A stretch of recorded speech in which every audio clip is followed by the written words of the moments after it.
irengo kushizima kwabe nguto n'entindo ezakozerwe district tezibasize kuhangara. I heard they were talking about one bridge, Chwera Bridge. I can assure this council, the bridges that were washed away were 2 in number. So when you continue talking about one, it means the other one is forgotten. Nani Shaba, through you, Mr. Speaker, so a chairman, Kutrago handle Tukawasa call emergency. Ukasa standard yo handle to be between crossing those two. Echentindo kutwarwa umweje muri bakitira hakaciko ka executive akikirize ba contractor batine bukugubur kumara konko muhwezi wa chairman w'entebe ya katano hine byabagarukiremo.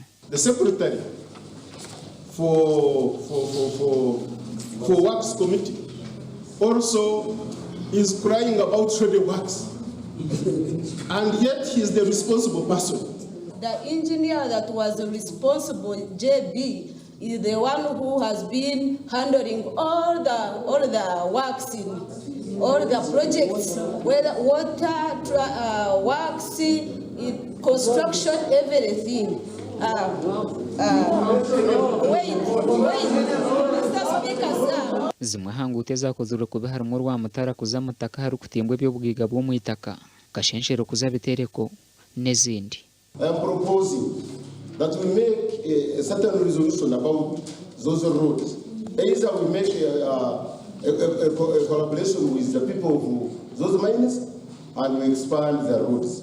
Aba batinisirize kweta engineer kashoborera kanana katana habwe nchemero mweje yebishobobo ikakorwa rukureba gasha kwa Ben Muhozi